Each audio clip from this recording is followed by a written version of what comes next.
फरवा से हम बात करेंगे। फरवा, आप यहाँ पर मौजूद थी सुबह से ही। इतवार को हमने देखा कि आप यहाँ पर काम कर रही थी और आपके सामने ही बिल्डिंग गिरी थी, क्या हुआ था? बिल्कुल, रात भर जो है आग बुझाने की कोशिश की जा रही थी। हम सुबह जो है गुल प्लाज़ा के अकब में पहुंचे थे और रेस्क्यू एहलकारों की जानिब से रेस्क्यू एहलकारों की जानिब से यही कहा जा रहा था कि ये इमारत बहुत ज़्यादा मखदूश हो चुकी है और किसी भी वक्त गिर सकती है। तो लोगों को पीछे किया जा रहा था। वही लम्हा था जब बिल्डिंग मेरी आँखों के सामने गिरी और मेरे मुँह से वही अल्फाज गिर गई, बिल्डिंग गिर गई और बेसाख्ता वो अल्फाज थे और कोई ऐसी आँख नहीं थी जो अश्कबार ना हो। हर तरफ चीखों पुकार थी। एक ज़ोरदार धमाका हुआ और जब सामने की तरफ देखा तो बिल्डिंग जो है वो ज़मीन बोस हो चुकी थी।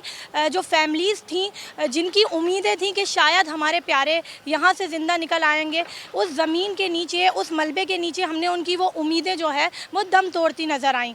बहुत फैमिलीज का मुझे बताएं आप। हम वहाँ पर आप देख रही थी कि आप ऐसी एक खातून थी जो जिसकी शायद शादी होने वाली आई थी, वो शॉपिंग करने आई थी, उससे आपने उनसे आपने बात की थी। और भी कुछ फैमिलीज के हवाले से बताएं, क्या मनाजिर थे उस वक्त? बिल्कुल, एक खातून थी जो किरण फातिमा नाम था, 22 साला खातून थी। वो अगले महीने उनकी शादी थी और वो शादी की शॉपिंग के लिए अपनी वालदा के साथ आई थी। वो अब तक उनका पता ना लग सका है। एक डॉक्टर आयशा थी जो हामला थी और उनकी भी अगले 2 महीने बाद जो है वो डिलीवरी थी। बच्चे के साथ आई थी जो 8 साल का बच्चा था, वो भी मिसिंग है और एक बच्चा जो 12 साल का था वो घर में उनका इंतज़ार करता रहा। इस तरह की बहुत अलमनाक कहानी है। अब मैं पहुँचे लाइव कवरेज के लिए, तो ज़ाहिर है जो मनाजिर अमूमन होते हैं आग लगने के बाद रश, लेकिन एक जो नहायत एक ऐसा एक्सपीरियंस जिस पे अफसोस भी होता है। जैसे हमारी कुलीग फरवा ने बताया कि हर आँख अशबार थी, लोग रो रहे थे, लेकिन हमने ऐसे मनाजिर भी देखे कि लोग जोक दर आ रहे हैं, हंसी मजाक कर रहे हैं, वीडियोस बना रहे हैं, रेस्क्यू वर्कर के काम में रुकावट बन रहे हैं, उनको बकेला जा रहा है, बार बार दरख्वास्त की जा रही है। लेकिन ये न जाने कैसे लोग थे जो कि महज तमाशबीन थे, उनमें से मुतासरीन बहुत कम थे। ये एक बड़ा मैं कहूँगा, आप जब कवरेज कर रहे थे, लोग बहुत करीब गए थे जब वो बिल्डिंग गिर रही थी, उस वक्त के मनाजिर का बिल्कुल यही हमने जब आपको बताया मैंने कि रेस्क्यू एहलकार उनको बार बार पीछे क्यों धकेल रहे थे कि आग की जो बिल्डिंग में जो इमारत में आग लगी थी उसमें देखते हुए उन्होंने एक्सपर्ट ओपिनियन दिया था कि ये बिल्डिंग किसी वक्त भी इमारत मुनहदम हो सकती है, इसलिए वो कोशिश कर रहे थे कि सब लोग पीछे हों। उन्होंने अपने रेस्क्यू वर्कर को भी पीछे किया, लेकिन उसके बावजूद आवाम न जाने क्या देखना चाह रहे थे, वो करीब से करीब होते जा रहे थे। लेकिन रेस्क्यू एहलकारों ने बड़ी मेहनत और हिम्मत करके उनको पीछे किया और इसी लम्हे जबकि हम ये चीज़ें सब बता रहे थे और ये लाइव कवरेज थे, तो वो समा के कैमरे ने वो मनाजिर भी अक्सबंद किए कि वो इमारत का एक हिस्सा जब गिरा है। नवीद, अब जो मिसिंग पर्सन है उनके हवाले से क्या है? 26 के बारे में बताया गया कि लाशें मिल गई हैं, और यहाँ पर क्या अब तक की सूरत हाल आपने देखी? जो रेस्क्यू वर्कर्स हैं उनके बारे में बताइएगा, इमदादी सरगर्मियाँ। और कोई एक भी आप मुझसे बता रहे थे कि एक शख्स को भी ज़िंदा नहीं निकाल सके। बिल्कुल ऐसा ही है। जो मिसिंग पर्सनस हैं उनकी तादाद मुसलसल बढ़ती जा रही है। जैसे जैसे लोग जो है जो हेल्पलाइन पुलिस और डीसी ऑफिस ने कायम की, इनसे रब्ता कर रहे हैं, उसमें मिसिंग पर्सन का आके बता रहे हैं तो उनकी तादाद जा रही है। 85 है। डीसी साहब कहते हैं अगर ये डबलिंग भी हुई तो तकरीबन 75 से ज़ायद जो है बनती है। इसमें 26 लाशें निकाली गई हैं और अब जो है इसमें जो है बदकिस्मती जो है वो ये है कि अब अगर इसमें से अगर किसी की लाश नहीं मिलेगी, अब बाकियात मिलना शुरू हो गई हैं, क्योंकि अब जो अज़ा मिल रहे हैं वो या तो हड्डियों की सूरत मिल रहे हैं या अज़ा मिल रहे हैं। इस पूरे सिनेरियो का सबसे जो है तारीख पहलू ये है कि पूरी इमारत जल के खाकसर हो गई और उसे जो है आग बुझाने का नाम दिया जा रहा है। और अब जब लाशें और बाकियात निकाली जा रही हैं और इसको रेस्क्यू ऑपरेशन का नाम दिया जा रहा है। साजो सामान की कमी थी, फ़ोम का इस्तेमाल नहीं किया गया, मुसलसल पानी मारा जाता रहा और फ़ोम जो है वो हमें कहीं नज़र नहीं आया। सिर्फ एक वक्त में हमें ऐसा लगा कि थोड़ी देर के लिए फ़ोम का इस्तेमाल किया गया है। क्योंकि शाहनवाज़ के पास एक सवाल है कि जो मैं शाहनवाज़ आपसे जानना चाहूँगा कि जिस तरह नवीद ने बताया कि देखिए आग लगी है, आपने कहा 10 फायर टेंडर्स आ गए थे उस 1 घंटे में, सवा घंटे में, लेकिन सवाल तो है कि पानी भी ख़त्म हो गया होगा। ज़ाहिर है उन्होंने फौरी पानी का इस्तेमाल किया। पानी की सप्लाई कैसे थी? यहाँ पर सबसे बड़ा मसला है यहाँ पर इंफ्रास्ट्रक्चर का। आप यहाँ करीब देख लेंगे, यहाँ पर जो है पूरी रोड खुदी हुई है, ग्रीन लाइन का काम चल रहा है और यही सूरत हाल शहर भर की है। ट्रैफिक इतना जैम रहता है, कोई मुतबादिल यहाँ पर ब्रिज नहीं है, लोग फंसे हुए। तो यही वजह है कि पानी जो है बर वक्त नहीं पहुँच सका। मोनिस से मैं बात करूँगा। मोनिस, एक फायर सेफ्टी ऑडिट भी 2024 का हुआ जिसमें बड़ी तजावीज़ दी गई थी, उस पर मुख्तसरन बात कीजिएगा। देखिए असलम साहब, बिल्कुल केएमसी मेयर कराची के अहकामात पे फायर सेफ्टी ऑडिट हुआ था 2024 में, जिसमें 3 मेन आर्टरीज, जिसमें शारा फैसल, आई चुन्नीगढ़ रोड और शारा कायदीन, जिसमें तारिक रोड का कमर्शियल एरिया भी शामिल है, वहाँ पे फायर सेफ्टी ऑडिट किया गया था। लेकिन उसके जो नताइज थे इंतहाई हौलनाक थे। 90% से ज़ायद इमारतों में फायर सेफ्टी प्रोटोकॉल्स का एहतमाम नहीं किया गया था। इमरजेंसी एग्जिट के ऊपर सवालात उठाए गए थे। लेकिन असल मसला इसके बाद शुरू होता है, जब आपको ये पता चल गया उसके बाद इम्प्लीमेंटेशन कहाँ है। इम्प्लीमेंटेशन कराना किसका काम था, वो उस पर भी कराने में, इम्प्लीमेंटेशन कराने में गवर्नमेंट नाकाम रही है और अब तक यही सूरत हाल नज़र आती है। इस आग में आपने क्या देखा?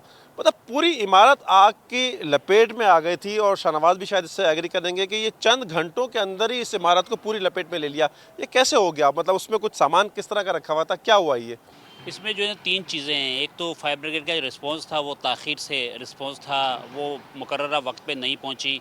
और दूसरा जो है, जब इसने एक दुकान से इसका आगाज़ हुआ तो उसके बाद जो है दुकानदार जो शॉपकीपर से सारे वो अपना सामान बचाने की कोशिश करते रहे और किसी उसमें भगदड़ ज़्यादा मची और जो है लोगों में अफरा तफरी जो है वो ज़्यादा फैली। फिर तीसरा पहलू था कि गाड़ियाँ जो है बड़ी देर से इसको जो है तीसरे दर्जे की आग करार दिया गया और पूरे शहर की जो फायर टेंडर्स हैं वो काफ़ी देर से इसमें जो है यहाँ पर जो है रवाना किए गए। नाज़रीन, ये हमारे रिपोर्टर्स जो लम्हा ब लम्हा यहाँ पर कवर करते रहे और अभी भी मुसलसल कवरेज करते रहे, आपको गुल प्लाजा में जो सूरत हाल और जैसे जैसे अपडेट्स आती रहेंगी उससे आगाह करते रहेंगे। जी, गुल प्लाजा में आतिशज़दगी के बाद से समा अपने नाज़रीन को लम्हा ब लम्हा सूरत हाल से आगाह कर रहा है और हमारे रिपोर्टर्स दिन रात यहाँ पर कवरेज में मसरूफ़ हैं।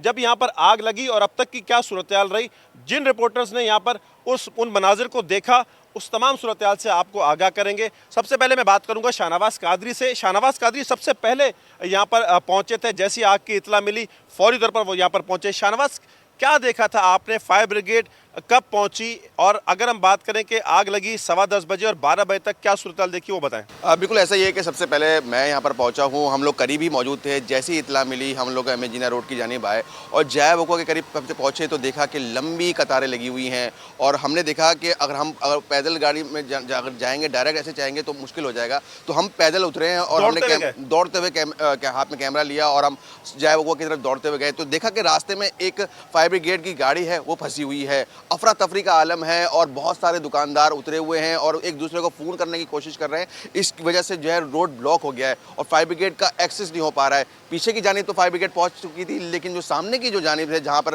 कहा जाता है कि गेट नंबर गाड़ी थी, पीछे भी एक गाड़ी पहले मौजूद थी, लेकिन जब सामने की जानिब अगर हम बात करें तो सामने की जो जानिब जो है लोग बहुत ज़्यादा थे, क्योंकि गेट नंबर 7 से काफ़ी सारे लोग निकले थे, पार्किंग से लोग ज़्यादातर निकले थे, तो इस जगह बहुत ज़्यादा रश था। और अगर फायर ब्रिगेड यहाँ पर टाइमली पहुँच जाती तो मुमकिन सूरत हाल बेहतर हो सकती थी। लेकिन ये हमने देखा कि लोग बहुत परेशान थे, चीखों की आवाज़ें आ रही थी और लोग जो उतर चुके थे अपने लोगों को पुकार रहे थे, फ़ोन करने की कोशिश कर रहे थे, तो बहुत ही अफरा तफरी का आलम था। हमने भी कोशिश की कि लोगों से बात करने की, हमने कैमरा जब माउंट किया तो पता चला कि यहाँ पर बहुत ज़्यादा आग लगी हुई है और हाथ से धुआं हमने दूर दूर तक नजर आ रहा था। मैं शाहनवाज अगर पूछूं 10:15 से 11 तक, उस वक्त तक कितनी गाड़ियां थी? फिर 11 से 12 तक कितनी गाड़ियां हो गई थी? देखिए, अगर हम टाइम कैलकुलेशन के हिसाब से करें तो फौरी तौर पर जो है ना 1 घंटे के दौरान हमने यहाँ देखा है कि 10 से 11 गाड़ियाँ पहुँच चुकी थी। मोनिस, आप यहाँ पर मुसलसल जो इमदादी कार्रवाई है, जो रेस्क्यू इदारों का रिस्पॉन्स था, उस पर आप क्या कहेंगे? आपने अंदर जाकर के कवरेज भी की और छत के भी मनाजिर दिखाए थे, रेस्क्यू इदारों के बारे में ज़रा बताएं। देखिए असलम साहब, ये बड़ी बदकिस्मती है, इससे पहले भी बेशुमार हादसा हो चुके हैं, लेकिन जो सबसे ज़्यादा तनकीद की जाती रही है फायर ब्रिगेड की डिपार्टमेंट पे, वो टेक्निकल एक्सपर्टीज़, फिजिकल फिटनेस पे तनकीद की जाती रही है। इस मरतबा भी हमने देखा जो ताजिर थे, जो दीगर मुतासरीन थे, वो बहुत ज़्यादा यही सवाल उठाते रहे कि जिस तरीके से फायर ब्रिगेड का रिस्पॉन्स था, अब बहुत सारे लोगों का ये कहना था कि उस तरीके से ये अंदर पेनिट्रेट कर नहीं सके वो टीमें। एक तो ताख़ीर से पहुँची, उसके बाद जो इनका पानी का प्रेशर था वो स्लो था, जिसकी वजह से लोगों को मुश्किल का सामना करना पड़ा। जो हमने एक मंजर ये भी देखा कि सीढ़ी लगा के लोग मुतासरीन को जो अंदर फंस गए तो उनको उतारने की कोशिश की गई, लेकिन वो सीढ़ी बिल्कुल टूटी और उसमें जो लोग थे वो नीचे गिर गए। तो ये जो टेक्निकल एक्सपर्टीज़ है, इन पर तवज्जो नहीं दी जाती और ये हम तकरीबन 14 साल गुजर चुके हैं सानिया बल्दिया को, उस वक्त भी हम रिपोर्टिंग पे थे, कवरेज हमने की थी। वहाँ पर बड़ा इतराज़ उठाया गया था कि काश कोई ऐसी मशीनरी या टूल्स होते कि किसी इमारत के कोने को तोड़ के अंदर दाखिल हुआ जा सकता। अभी भी हम मौजूद हैं, ये देखें, ये अब हम इसको तीसरा दिन हो गया है और यहाँ पर अभी जो बिल्डिंग है, जिस तरह इसको तोड़ा जा रहा है, मलबे को हटाया जा रहा है, चूँकि अभी मैं नवीस के पास भी जब बात करूँगा 85 अफराद की लापता होने की बात हो रही है और 26 अभी तक लाशें मिली हैं।